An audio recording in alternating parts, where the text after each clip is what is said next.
Welcome back to the Best of Detroit Gospel, everyone. Thank you so much for tuning in. And we are once again continuing our conversation with a brother named Greg, who is doing a powerful work inside the prisons.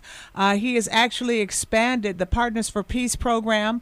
You all know the citywide Day of Peace and Healing started here in Detroit, and now it has been expanded to the prisons. And we're continuing on our conversation from last week. Welcome back to the show, Gregory. Oh, well, thank you, Pastor, for having me once again. How are you doing today? I'm doing well. I'm doing well. Thank you. I want to get right into this. We were talking about what you've done as far as really creating opportunities for prisoners to address violent behavior. What is it about your outlook on this violence that's having such an impact on prisoners? Well, Pastor, how I address anger and violence, it works with people to uncover the unresolved issues and situations, that establish violence as an acceptable response rather than just dealing with the situation that has caused anger at the moment. Now, when you say acceptable response, we're talking about the difference between, I guess, responding and reacting. Is that what you're saying?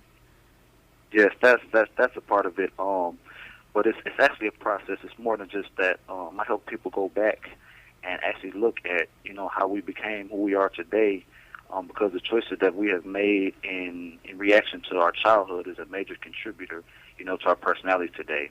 Mm-hmm. And so in doing so, I have found that neglect and abuse are a common denominator throughout the childhood of most prisoners.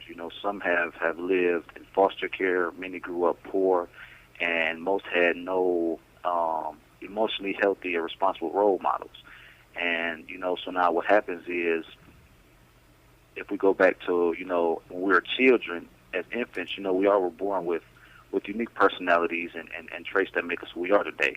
But each of us are also born with, our core or fundamental goodness, that every child radiates, okay? Mm-hmm. And what I mean by this is, think about this. Have you ever met a young child that was given reliable love and emotional safety whose nature was not good? Right. I know that I haven't. I Okay. definitely haven't. Okay. But however, what happens is, as children, if this goodness is not shown back to us by our parents and family and et cetera, we begin to disconnect with it. So without, a safe and protective and supportive environment to encourage the growth of our true nature and positive potential, we lose touch with it, with our true nature, and instead we develop, false selves in order to function and survive in our supportive world. And, I've come to call these false selves roles, and they develop to protect us or compensate for something that we lack in. And an example of this would be a 3-year-old who would begin to act bad because, this is the only way he can get his need for attention met. And so thus the bad boy role would be being formed at that time. Mm-hmm. Mm-hmm. So I can actually see how that's interesting. How I can see how your anger can spill over into other behavior. How people can do that. So exactly how do these roles play into violent behavior? Well, to be a victim of childhood abuse can have many different adverse effects on a child, and two of these effects that I've most commonly seen are feelings of weakness and vulnerability. And so one way, that a deeply wounded person counteracts their feelings of weakness is to actually become the victimizer. So in essence, the abused becomes the abuser, and often the meaner and more abusive a person is the more abusive their childhood and the more wounded that they are. Many sex offenders in prison were sexually abused as children, and many violent offenders, witness high levels of violence between their parents and were victims themselves. And so this is, this is a critical part in dealing with our anger now, because, it not only produces these types of feelings, but it also sets a negative example on, how to express it and how we were treated, while growing up, and what we learn from others about how to handle anger has a profound impact on how we deal with our anger now. But anger, the thing about anger is it's a problem. It's not the problem in and of itself. It's really just an emotion, that we all feel from time to time, and it can even be a positive one. But people tend to, get angry much more often than is necessary, and stay angry much longer than what really serves them. And everyone knows this probably too well that anger is a very powerful emotion and even an explosive one at times. But anger that is easily triggered and that is uncontrollable or explosive is really a fresh start to the situation at hand. And so when we have a lot of unresolved anger, it keeps playing itself out in destructive ways until it's dealt with. And so, once again, as children or young adults, if we weren't, taught to deal with it in healthy ways, then I've noticed, that it normally comes out in one of three ways, and that's either the anger gets, expressed outwardly as aggression and hostility, and in extreme cases, rage, or it gets turned inward, to where people have a lack of motivation and become, depressed, or, also it could get expressed in passive-aggressive behaviors. But in all actuality, anger is really a superficial feeling. And what I mean by that is, many times we focus all our attention on being angry, not realizing, that there are many feelings that are going on for us right below the surface. But the thing is, at the same time, the anger is often the emotion that speaks the loudest and demands our energy the most. And so we get caught up on it and give it all of our attention. But really, most of the time, the roots of our anger can be found, right before the anger actually arises. And most likely, we're feeling hurt or frightened or insecure. Wow, that is really interesting. I can see how how their anger and their emotions can spill over into, behavior. Well, yeah, we all have, done this at one time or another. And right now, I want to actually challenge and encourage everyone listening for the next time that you feel yourself getting angry to pause and for a minute and take a few deep breaths and try to go deeper into your feelings and observe what's going on, beneath the anger and see if there's really, feelings of powerlessness or insecurity or fear or hurt. And once you're able to identify these feelings, I want you to look even deeper. Underneath the fears and sadness, past the frustrations, and see, are you really asking to be heard or paid attention to?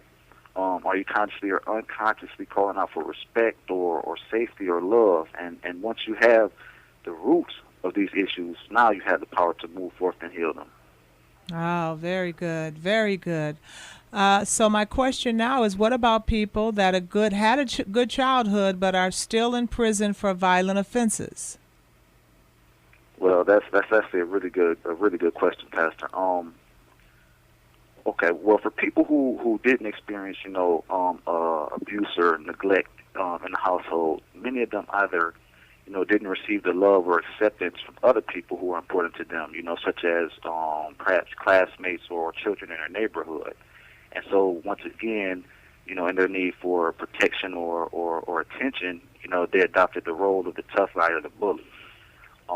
And, for others, something very traumatic happened, like perhaps their parents were divorced, someone close to them was killed, or, they got evicted and had no place to stay. Whatever the situation was, something happened, and the world as they knew it before changed. And so they quickly closed down and had to erect a false self in order to endure it. A false self. Now, is that what you make a recommendation to role playing, or that's something different? Yes. So while we're living out this role play, what happens to our true nature? Well, we forget about it. And actually, let me clarify something. Playing roles is not a bad thing. We all play roles. And actually, I believe that part of the process of growing up and, having a healthy personality is to adopt many different roles. I mean, could you imagine if you treated, your boss the same way you treated your 4-year-old? I think it's safe to say that you wouldn't have that job for too long at all. But the problem occurs when we develop roles that affect our willingness to trust people and to be open and loving, and instead we build walls of toughness and walls of emotional deadness and of defiance and anger. And depending on even the situation that then, that might be necessary for you to survive in whatever type of environment you could be. But once again, the problem is not the role, but rather us over-identifying with them that is debilitating. And for most of us, before we ever left childhood, most of us completely forgot about our true nature and this fundamental goodness, this core of goodness that we have. And instead of knowing, that we were only acting out certain roles in order to survive, we thought that we were those roles. This is a matter of identity, and our identity can only be established on the basis of permanence. So while we were playing out our angry or critical or controlling role, our true nature, was there all along, unchanged yet totally forgotten. And it never leaves us. It never changes. And this is our true essence. The challenge is just to get back in touch with it. And this is closing. Wow. Well, you know what? I just want to say how important it is for our audience to know that, you're on the inside fighting for change. And you're making a difference. You're having an impact. We're seeing prisoners that are actually learning how to deal with that inner person, that whatever voids they've had, and you've expanded the Partners for Peace. So I want to commend you, Greg, for what you're doing, and pray that this continues to expand. Is there some closing thoughts you have for our audience? Well, I would just like to, say thank you to you, Pastor, because once again, I'm in essence following in your footsteps. Your Thou Shalt Not Kill campaign, is going out to tons of communities in crisis. And so I just, learn from you and move forward to another community that most people won't even acknowledge as a community or never thought of as a community. So I just want to say thank you, for inspiring me and giving me a positive stepping stone to move forward from. And thank you, everybody, for listening. I hope that you tune in next week. Yes, well, we will be back with next week, and we're going to talk with Greg again, who's on the inside, but he's fighting for a change and making a difference on the inside and the outside. Greg, may God continue to be with you. We pray his peace surround you, and we look forward to talking with you next week. Thank you. All right, God bless you. As well.